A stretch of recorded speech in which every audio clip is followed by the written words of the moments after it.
Baik, terima kasih untuk Dokter Kamel atas waktunya. Saya mohon izin untuk mewawancarai terkait dengan sumber daya manusia kesehatan di Dinas Kesehatan. Mungkin boleh memperkenalkan diri terlebih dahulu, Dok? Ya, oke, selamat siang. Saya Dr. Kamelia. Saat ini saya menjabat sebagai Kepala Bidang Sumber Daya Kesehatan, di mana salah satu seksi di bawah bidang sumber daya kesehatan adalah SDMK yang mencakup tata kelola dan pengelolaan ya dari seluruh sumber daya manusia kesehatan. Gitu. Baik, Dok, boleh dijelaskan bagaimana di sini struktur organisasi di bidang SDK? Kalau di bidang SDK itu ada 2 seksi dan 1 tim kerja. Jadi ada seksi sumber daya manusia kesehatan, ada seksi farmasi, dan 1 lagi tim kerja Alkes. Nah, untuk di seksi SDMK, Dok, di sini ada nggak aplikasi yang terintegrasi untuk masing-masing nakes tersendiri? Ya, aplikasi yang kita kelola itu adalah aplikasi yang dibangun oleh Kemenkes. Jadi berlaku untuk seluruh Indonesia, namanya SISDMK. Sistem Informasi Sumber Daya Manusia Kesehatan. Jadi di dalam aplikasi ini ada identitas seluruh tenaga kesehatan yang berada di Provinsi Bali, di mana dia bekerja, kompetensinya apa, nah di situ ada. Tetapi problemnya adalah SISDMK ini hanya memetakan yang bekerja saja di vaskes tertentu atau di lembaga tertentu. Tapi kalau dia tidak bekerja sesuai dengan profesinya, maka dia tidak akan terpetakan di sana. Berarti memang sesuai dengan misalnya kompetensinya apa, baru bisa terintegrasi di sistem ya. itu ya. Betul, jadi dia sistemnya itu boleh perorangan yang mendaftarkan dirinya atau lembaganya yang mendaftarkan dirinya.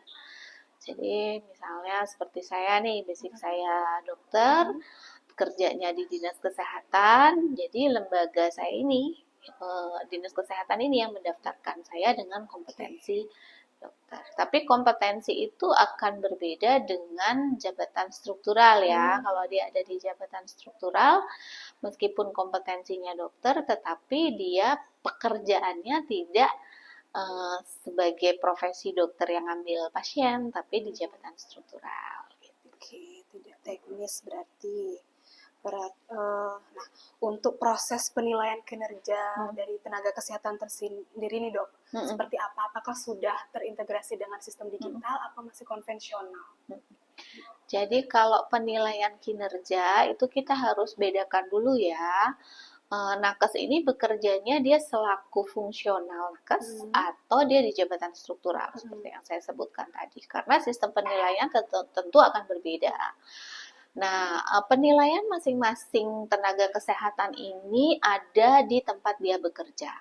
Entah itu sistemnya dibangun sendiri oleh lembaga tersebut atau memang ada yang sudah berlaku untuk kewilayahan gitu ataupun secara nasional. Seperti contohnya kalau nakes bekerja pada dinas kesehatan begitu tentunya dia di jabatan struktural gitu ya tentu mengikuti penilaian yang dikembangkan oleh Kementerian Kemenpan gitu. Berbeda kalau dengan nakes yang kerjanya fungsional, misalnya dia di rumah sakit, sistem penilaiannya tentu berbeda. Tetapi secara umum penilaian kinerja dari nakes itu sudah penilaian digital, nggak lagi konvensional. Kecuali mungkin swasta ya, swasta ada yang beberapa mungkin masih dia memakai manual gitu ya, belum digitalisasi atau yang praktek mandiri. Ya karena dia bekerja sendiri, dia bangun ininya vaskesnya sendiri gitu, jadi penilaiannya mungkin di sana masih manual saja. Oke. Nah, terkait talent nih, Dok, pengelolaan talenta. Yang kita tahu kan ada namanya Simata. untuk di provinsi sendiri. Di Dinas Kesehatan sendiri bagaimana sih proses cara mengidentifikasi pegawai yang berpotensi atau talentnya? Mungkin bisa dijelaskan. Ya sama, karena SIMATA ini kan penerapannya satu provinsi Bali ya, jadi pegawai Pemprov penilaian kinerjanya pakai manajemen talenta atau SIMATA. Jadi sama saja dengan pegawai yang non-nakes sebetulnya, tetapi disesuaikan dengan pekerjaannya dia pada atau tusinya dia gitu ya, tugas dan fungsi dia di lembaga tersebut.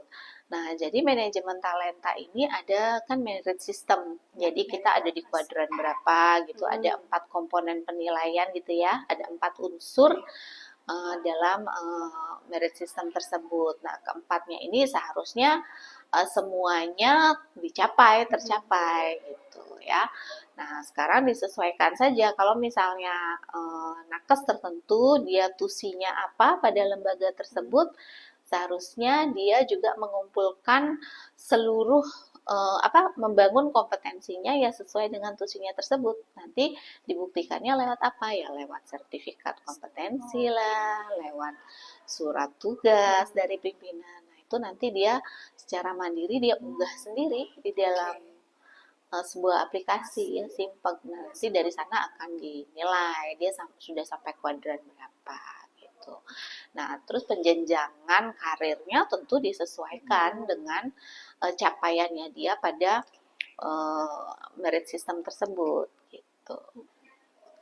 Nah, tadi terkait kompetensi nih dok, kalau misalnya pelatihan sendiri, training and development-nya untuk di Dinas Kesehatan seperti apa di SDMK laksanakan monitoring? Ya, kami di SDMK itu namanya SDMK Kesehatan ya, jadi kami hanya memotret seluruh pegawai yang dia basicnya adalah kesehatan. Tapi kalau dia non kesehatan secara kepegawaian itu dikelola di sekretariat ya, di Subbag Umum dan Kepegawaian. Tetapi basic kompetensi dia sebagai seorang nakes kami kelola di sini. Nah, setiap tahunnya kami memiliki tugas gitu ya, membuat peta nih. Kebutuhannya sekarang nakes itu yang kompetensi apa gitu ya. Misalnya kita lagi butuh administrator kesehatan madya misalnya, berapa orang. Nah, itu ada teknik-teknik tertentu untuk penghitungan kebutuhan dengan ABK namanya, analisis beban kerja ya. Nah, setelah melakukan pemetaan itu kita akan share gitu. Ini loh yang kita butuhkan, siapa di tahun ini yang bisa naik ke penjenjangan tersebut. Nah, mengenai pelatihan-pelatihan untuk meningkatkan kapasitasnya dia agar mencapai suatu jenjang tertentu, itu ada yang lewat kami hanya provider saja, hanya fasilitator, bukan provider. Providernya kan tentu saja adalah lembaga pendidikan ya, lembaga pendidikan, lembaga kursus gitu ya, tertentu yang sudah terafiliasi sama Kemenkes. Kami hanya sebagai fasilitator. Misalnya Kemenkes ada mengadakan pelatihan ini nih, gitu. Letaknya di Bapelkes, misalnya begitu. Atau program yang mengadakan pelatihan ini, ya silakan bagi kalian yang ingin meningkatkan kompetensi, silakan ikut daftar. Hanya sampai sana. Tetapi kalau untuk pelatihannya sendiri yang kami provide di sini ada, tetapi sangat terbatas dan kebanyakan yang kami provide, yang kami buat di sini adalah terkait dengan manajerial, bukan kompetensi teknis. Jadi kalau teknis tuh biasanya program yang bikin. Program di masing-masing bidang. Atau Kementerian Kesehatan, misalnya peningkatan kapasitas tentang perawat emergency, misalnya begitu ya. Mungkin Yankes yang provide atau rumah sakit gitu. Kami hanya fasilitator saja. Gitu. Nah, apa sih challenge-nya dok atau tantangan utamanya dalam mengelola tenaga kesehatan? Oh, banyak sekali. Mungkin bisa sharing dok. Banyak banget ya, yang namanya tenaga kesehatan. Pertama adalah mulai dari produksinya, ya kan? Produksinya itu kita harus berjejaring dengan lembaga-lembaga penghasil tenaga kesehatan. Itu challenge-nya juga besar karena lembaga pendidikan kesehatan itu tidak berada di bawah naungannya Dinas Kesehatan kan, tetapi di bawah kementerian. Kementeriannya juga ada 2 dia, Kementerian Kesehatan dan Kemendikti. 2 nih rumahnya. Nah, mulai dari situ kami berjejaring mencari info apa saja yang sekolah yang ada, berapa lulusannya, kemudian berapa yang lulus uji kompetensi, kan begitu. Artinya yang lulus uji kompetensi inilah kayak yang kemudian dia siap kerja, kan begitu. Itu satu, mulai dari produksinya dulu. Kemudian yang kedua, setelah diproduksi jumlahnya cukup nggak untuk provide seluruh masyarakat Bali. Nah, ini challenge-nya juga di satu daerah dengan daerah lain itu berbeda, karena kadang kan nakes juga milih ya, saya nggak mau di sini pemerataan lagi ujungnya. Selain pemerataan juga berkaitan dengan income, ya kan, income-nya berapa, kan begitu. Nah, income ini juga sangat sulit karena income-nya itu tidak ada satupun aturan yang mengatur berapakah kepantasan bagi seorang nakes untuk diberikan income, gitu ya. Nah, itu nggak ada, belum ada. Ya, kalaupun ada itu 1-2 profesi saja yang menetapkan standar terbawah. Tapi profesi lain enggak. Jadi kepantasan untuk dia dibayar itu belum ada. Itu juga challenge kan, sehingga yang berpengaruh pada pemerataan dari nakes tersebut. Setelah dia ditempatkan, didaya gunakan, challenge berikutnya adalah bagaimana menjaga agar dia tetap pada kompetensinya. Nah, kompetensi ini kan harus terus di-update dan terus di-upgrade. Sementara provider atau penyedia yang untuk meningkatkan kompetensi ini nggak banyak. Itu nggak banyak tuh gitu ya. Jadi kebutuhannya misalnya meningkatkan kompetensi tertentu, misalnya itu tadi ya contohnya perawat gitu, dia kompetensinya perawat, tapi dia butuh yang lebih tinggi lagi, advance lagi, perawat emergency. Mengkhusus lagi. Nah, ini tempatnya dia belajar ini yang terbatas. Sarana untuk itu ya, Dok, iya, itu yang lagi. Nah, sementara kebutuhan dari untuk layanan masyarakat ini sifatnya dinamis sekali, bisa berubah setiap saat ya. Belum lagi yang terakhir adalah aturan atau regulasi yang juga kembali lagi ke regulasinya banyak juga yang berubah, ada yang overlapping. Ada aplikasi juga di sana yang satu sama lain saling overlap. Nah, itu juga problem sebenarnya. Jadi challenge-nya banyak sekali di situ. Oke, tadi terkait tantangannya, Dok. Nah, terkait talent pool-nya, Dok. Di sini tuh Dinas Kesehatan memfasilitasinya seperti apa? Ya itu tadi, jadi kami memetakan kebutuhan ya, memetakan kebutuhannya apa setiap tahun, terus kami mencoba mencari informasi siapa yang menyelenggarakan untuk bisa si SDM ini yang butuh ini bisa dia meningkatkan kompetensinya, kami mencari informasi kan begitu. Kalau kami menyelenggarakan sendiri ya tentu saja agak sulit karena keterbatasan juga kan biaya ya, karena penyelenggaraan pelatihan itu butuh biaya cukup besar gitu ya. Kemudian setelah dipetakan kebutuhannya berapa yang bisa diakomodir gitu, kemudian berikutnya adalah bagaimana si tenaga kesehatan yang sudah terlatih ini dia mendayagunakan keilmuannya. Itu yang penting, di situ juga kita monitoring. Nah, itu adalah talent pool-nya seperti itu sistemnya. Jadi kita bikin siapa yang bisa memprovide luarannya apa, seperti itu. Tapi ada juga yang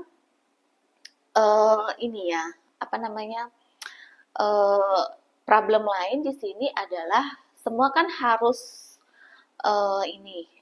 ada dibuktikan dengan sertifikat ya.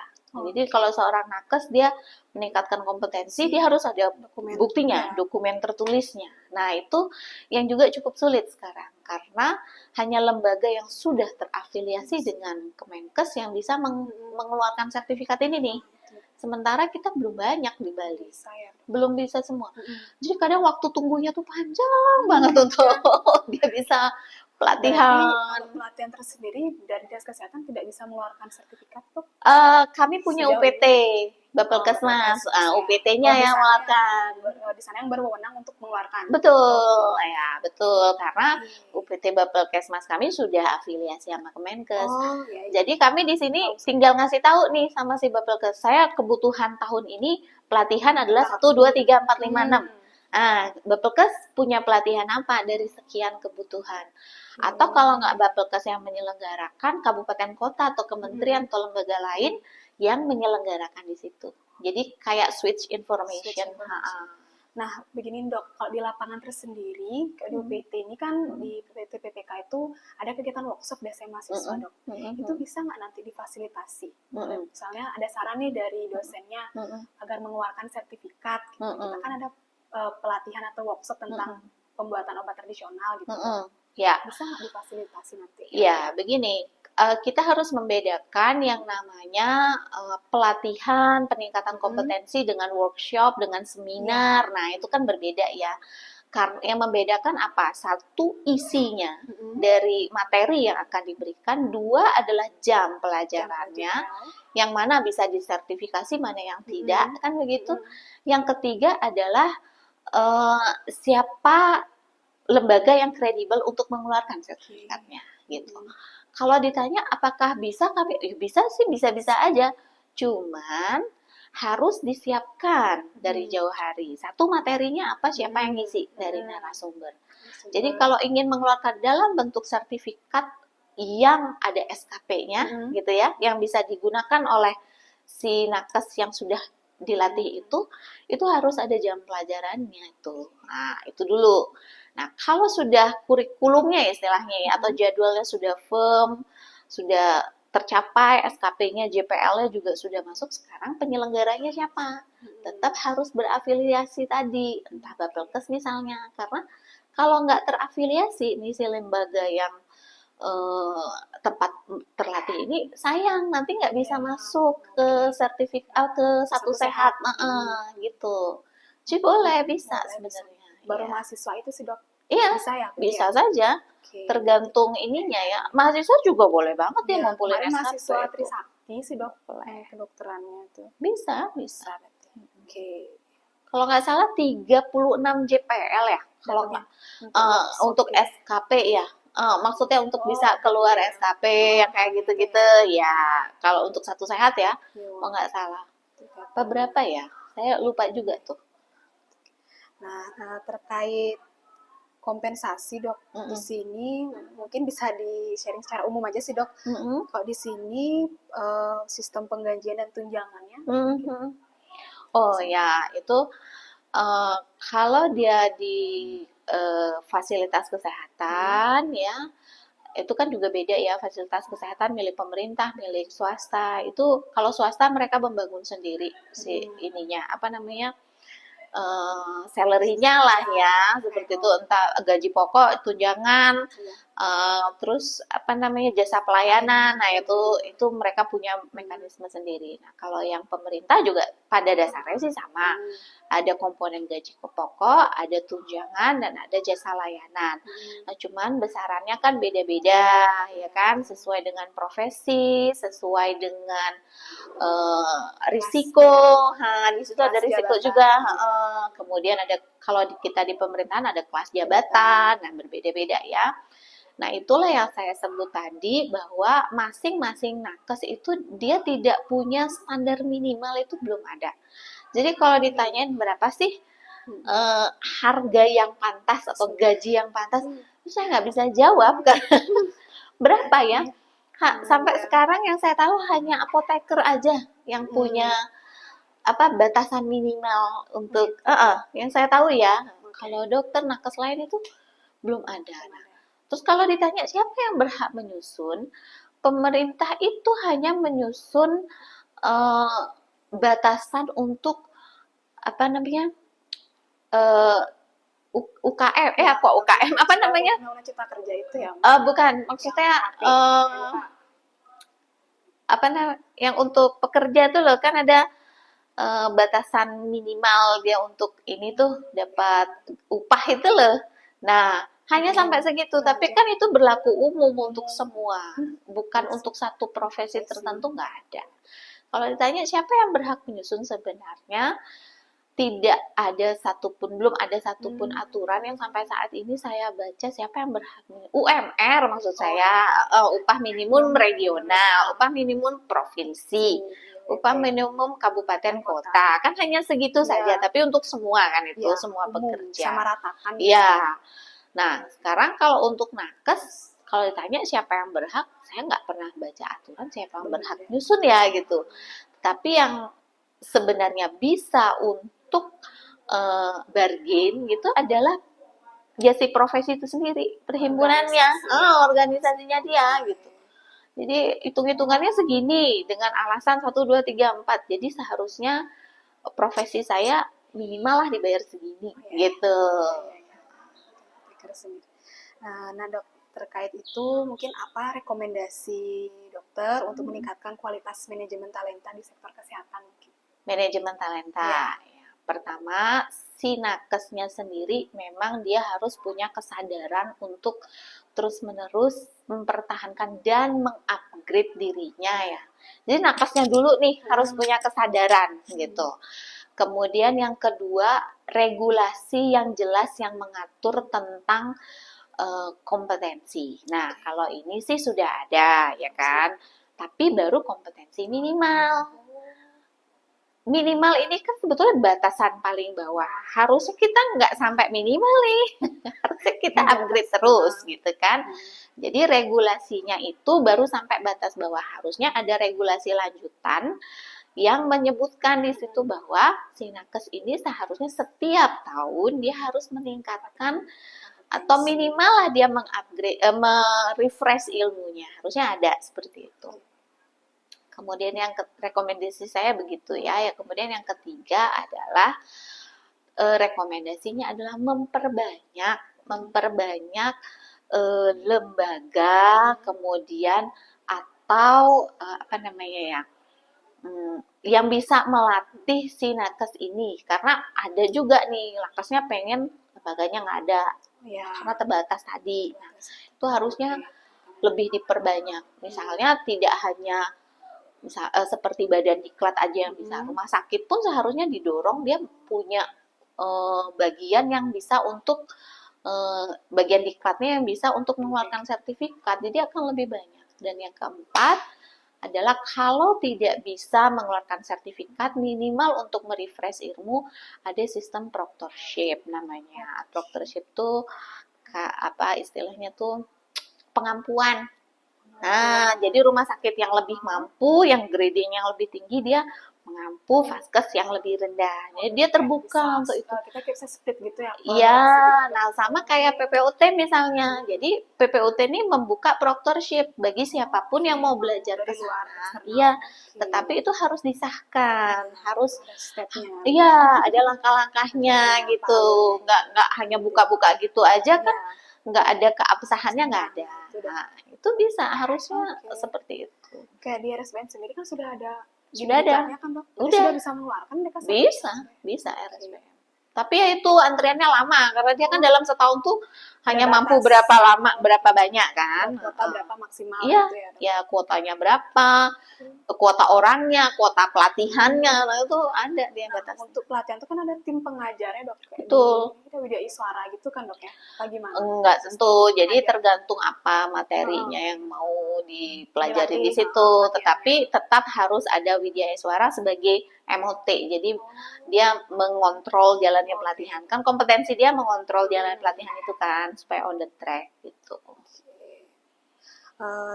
Selain itu, bagaimana sih peran kepemimpinan dalam mendorong transformasi digital SDM?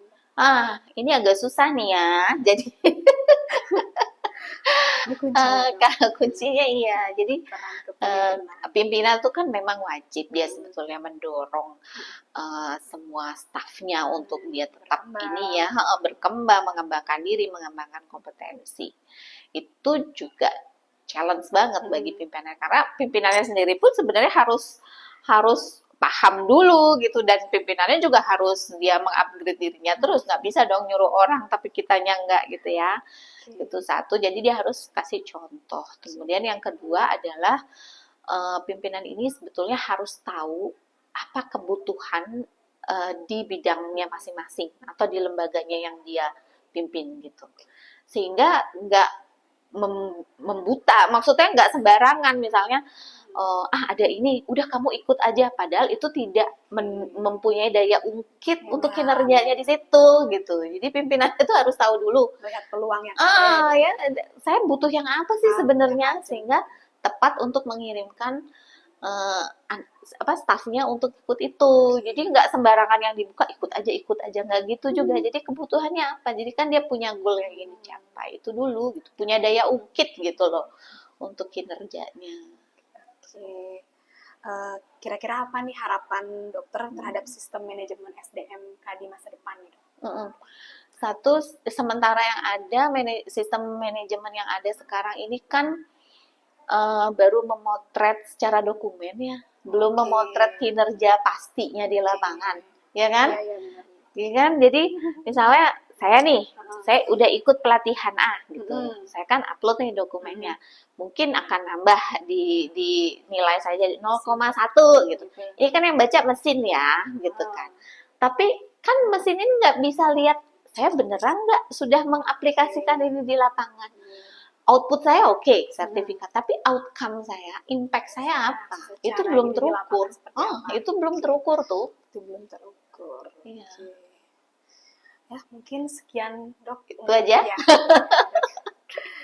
Terima kasih untuk sharingnya, Dok ya. Iya, terima kasih. Informasinya terkait manajemen talenta, kemudian digital talent management yang ada di Dinas Kesehatan seperti apa.